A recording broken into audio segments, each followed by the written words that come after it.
Eh, pero, Ahora, Lorenzo, ¿pero han cambiado la correlación de poder entre Estados Unidos y México o seguimos más o menos en la misma correlación histórica de poder? bueno, depende de cómo lo veamos. Si medimos, por ejemplo, por el número de cabezas nucleares, que es una forma de medir el poder, bueno, estamos en la lona. Ajá. Si lo medimos por el número eh, de efectivos de los ejércitos o por el Producto Interno Bruto, son medidas muy, pues sí, sí, muy importantes, pero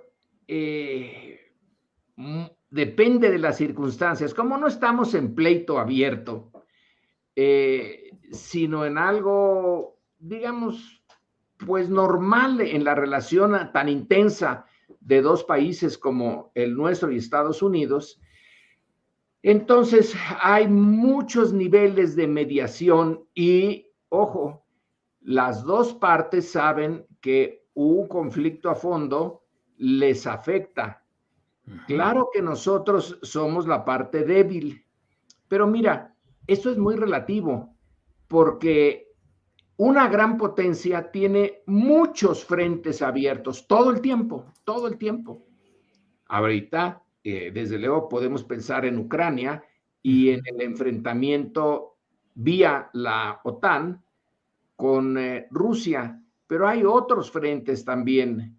Y México en general solo tiene en materia de política internacional un solo punto que atrae, que debe de tener la atención de México, donde puede haber peligro o ganancia, pero ese es Estados Unidos. Nosotros sí tenemos un montón de embajadas y tenemos representaciones en organismos multilaterales y para empezar la ONU y hasta de allí para abajo. Pero nuestra energía en materia de política exterior está centrada en Estados Unidos. Aun cuando a veces, por ejemplo, tenemos relación bilateral, vamos a ponerle un caso muy obvio, con Cuba. Bueno, hay una relación México-Cuba, pero detrás de esta relación, como una cortina de fondo, está Estados Unidos. Claro. Entonces, con Estados Unidos tenemos relaciones triangulares muy seguido. Formalmente es con un país, pero atrás está el poder norteamericano. Así que nosotros siempre tenemos que estar concentrados en ese punto. Los norteamericanos tienen muchos y a veces esa gran potencia prefiere dejar de lado conflictos que considera menores con un país como México para no abrir más frentes de los que ya tienen. Esperemos que en esta ocasión también ese sea el caso.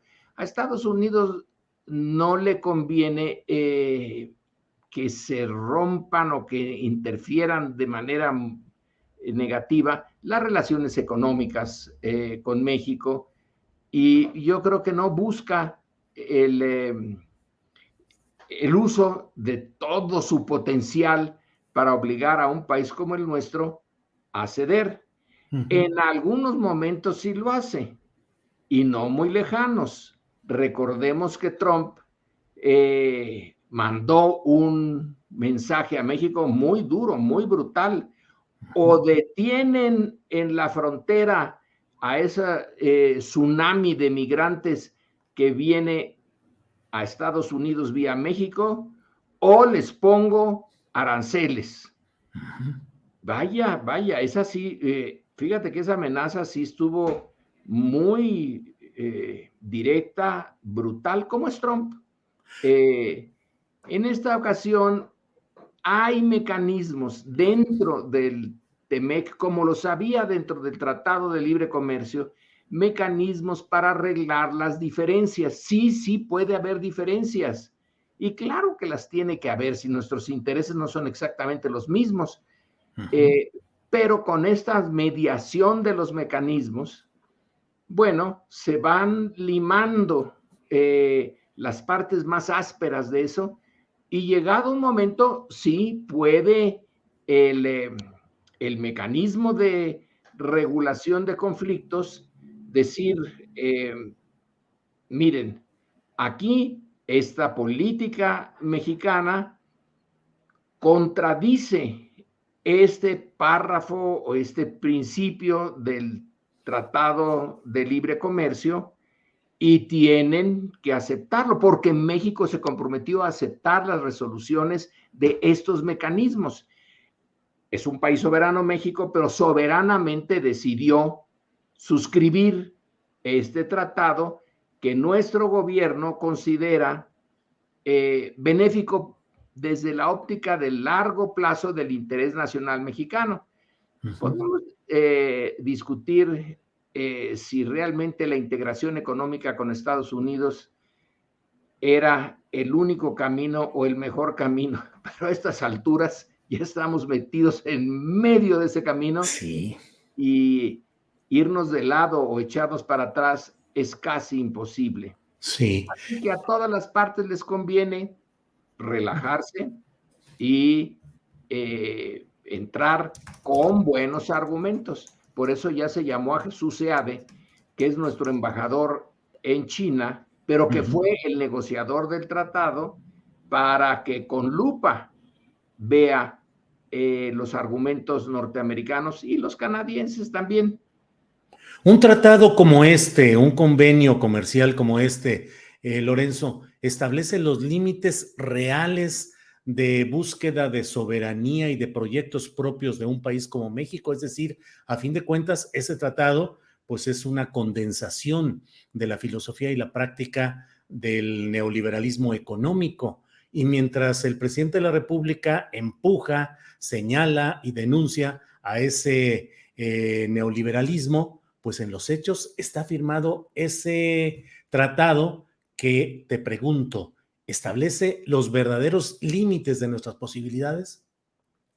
Y las verdaderas posibilidades de nuestros límites. Podemos ponerlo de la otra manera. Ajá. Somos un país económicamente débil.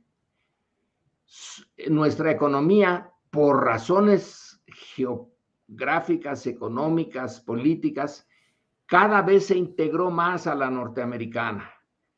Y echar reversa en ese aspecto, yo no digo que sea irremediable, imposible obtener otro camino, pero el costo sería enorme. Entonces sí establece límites, como también le establece límites a Estados Unidos.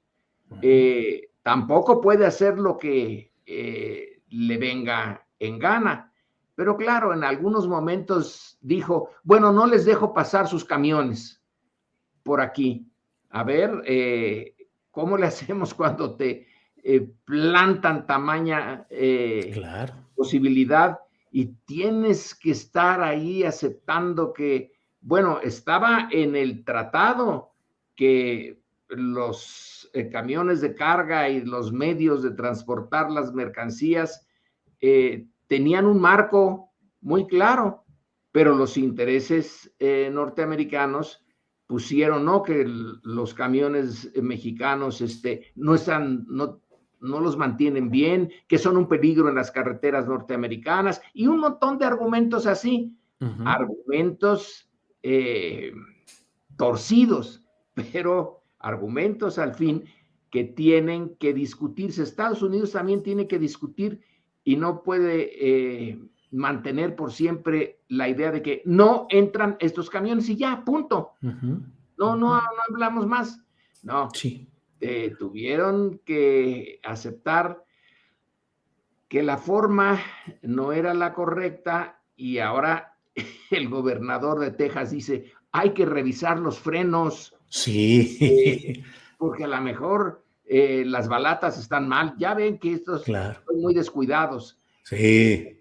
Ahora, Ese sí. tipo de choques se van a seguir dando. Pero Claro. lo de la soberanía que dices, Bueno, todos los países, Julio, todos los países tienen que ceder parte de su soberanía a la hora de entrar a las Naciones Unidas. Simplemente nos comprometemos a ciertos arreglos que se hacen fuera de nuestro país de manera multilateral y nos obligan. No hay soberanía absoluta, es decir, aquí yo hago lo que se me da la gana y no le doy cuentas a nadie. Los derechos humanos. Ya no podemos decir, fíjense que no me gusta esto de los derechos humanos y yo voy a hacer lo que siempre he hecho. Bueno, entonces se nos vienen encima las sanciones morales y materiales del resto del mundo. Claro. Por lo tanto, soberanía completa no la hay. No la hay. Pero tenemos menos soberanía que si fuéramos una gran potencia, eso sí. Claro.